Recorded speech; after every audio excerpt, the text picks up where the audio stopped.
What is up, guys? It's Zach and welcome back to my channel. So today we are going to be talking about something that I got recently that are really cool. Now, firstly, let me just ask you guys this. Do you guys know what my favorite game console of all time is?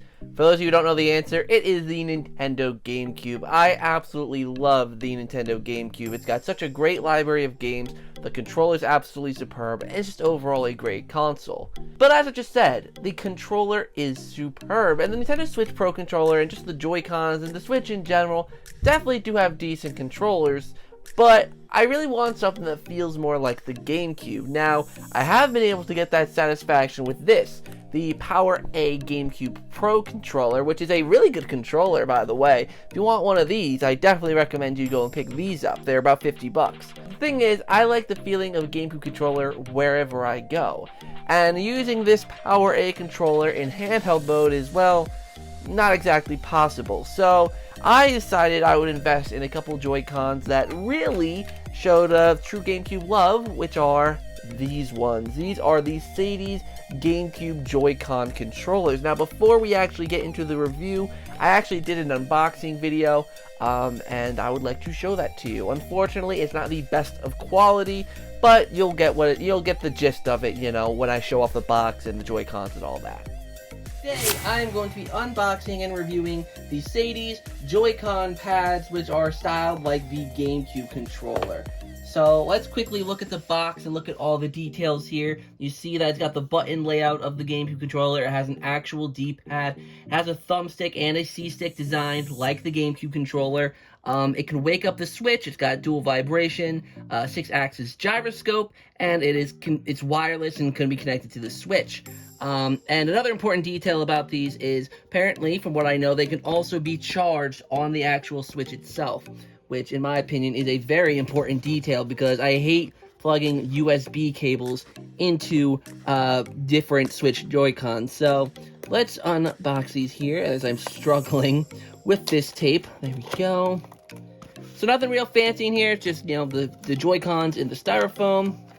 Here we have some USB cable. These are micro USB, it seems. We've got some wrist straps.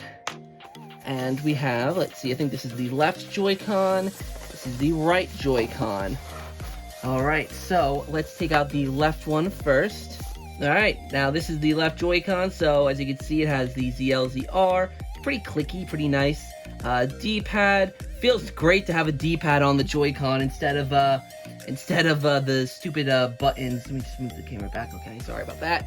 As you can see, the SR and SL buttons slides onto the Switch. So yeah, not much to really say. The side I'm more curious about is the right side with the buttons and the C-stick. C-stick is pretty big, I'm not gonna lie. Usually the C-stick is a little more flush to the controller, but it is fine here. It's probably more so needed just because of, you know, how different, you know, gaming controllers are nowadays, so they need to make the C-stick a little more modernized. So here are the face buttons, A, B, Y, and X. Not really much to say, actually. It's weird that the A button specifically is very flush. Like, you can see the B button kind of popping out, and you might be able to see the X and the Y buttons, but the A button is pretty flush there, so it'll probably be a little harder to hit, but overall, the controller looks really nice. I mean, and I love the GameCube controller, so to me, this is like home. And as you can probably tell, the Joy-Con is also shaped kind of differently. It's got more of like a grip right at the bottom there, so it feels more like a traditional controller. So these are super cool. So like you just saw, it came with these two Joy-Cons, came with a couple wrist straps, and it also came with some chargers. As you can see, the little charging ports here on the side. The one thing I do wonder is why they didn't put like a little flap or something on those so they're not just exposed, because I can tell if you're holding it like this, you know, it could probably get a little bit grubby, probably get a bit sweaty in there, and probably wouldn't be good for the controller overall. But I will say that putting these controllers or putting these Joy-Cons on your Switch makes your Switch look really cool. The color of the Joy-Cons themselves matches the outside of the Switch console itself, so it blends together really nicely with the console and gives it an overall sleeker look. And that's funny because the Joy-Cons overall are bigger than the traditional Joy-Cons, and I just think the console itself looks so good. So I gave these controllers a few days of trial, you know, played around with them quite a bit, and I'll be honest, I really liked them. They feel very comfortable in the hands to hold. I did mostly try out handheld mode, but playing in handheld mode, things were very, very easy. I played some games, like I played Luigi's Mansion 3, and it felt very natural using the Joy-Cons. The motion controllers in these Joy-Cons is actually quite good.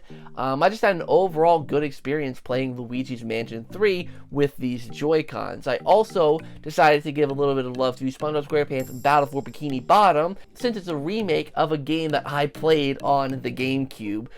So I gave that a try, and so even though it took a little while to get used to the buttons, you know, the fact that they're different in Rehydrated than they were in the original, it was still so much fun to use, and it felt almost natural being able to play Battle for Bikini Bottom with this GameCube layout, and overall it was just really good. And they actually have a little bit of heft to them. They're not like the heaviest things in the world. They're definitely a little light for how they look for their size, but they are definitely sturdy enough to make you feel like you're holding like a quality product. If I were to say a few problems I have, then I'll at least say these. I am not a huge fan of the A button. The A button is really sunken in compared to the rest of them, and I'm not quite sure why. That A button is usually very prominent on the GameCube controller, so the fact that it's very sunken in on the Joy-Con, I don't know, I just wish they kind of raised it up a little bit, and maybe also did something different with the C-Stick. I don't know how to describe it, the C-Stick can get a little uncomfortable after a little while. I think mostly just because of the shape of the stick itself. But, you know, it's not that bad, it's nothing game-breaking, it's nothing absolutely horrible, it's just minor things like that bother me. Another thing I noticed as well is when I was getting these Joy-Cons out of the Switch for the review, I had a lot of trouble getting the Joy-Cons actually off of the Switch, because they have the buttons back here, but they're definitely a little more squishy than the ones on the Joy-Con, and it just was a lot harder to get them off of the Switch console itself. But because of the fact that I mainly play this the Switch in handheld mode, and I usually don't really take off the Joy-Cons for much, I don't really see me taking these off much in the future, so it's not going to be much of a bother to me. But for people who do like to take off their Joy-Cons a lot, yeah, that'll definitely be something you notice.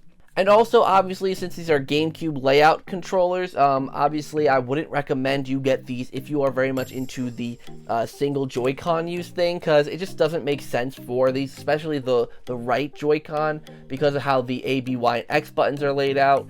It just doesn't really make sense. Overall, I highly recommend these Joy-Cons. They only cost me $30 on Black Friday, but you can usually get them for $50. Now, the only shortcomings it has is obviously, you know, these ports being exposed, the A button being a bit sunken in too far, the C-Stick being a little bit uncomfortable, and just having some smaller things like, for example, there's no NFC compatibility, there's no HD rumble, but there are twin, what are they called, twin rumble or dual rumble something that are in these, so it's got decent rumble. I did like the rumble it added. And all the games I personally played were fun. I also played a little bit of 60 Parsecs, which is a game I just recently got. And 60 Parsecs actually felt a lot of fun to play with these GameCube style Joy-Cons. It almost, I don't know how to say it, it just felt right. I really like these Joy-Cons because they feel right. Not because they're the most top quality thing in the world, not because, you know, they're absolutely amazing, but because it just kind of feel right to me. You know, just holding, you know, this kind of layout with the GameCube layout is, to me, right.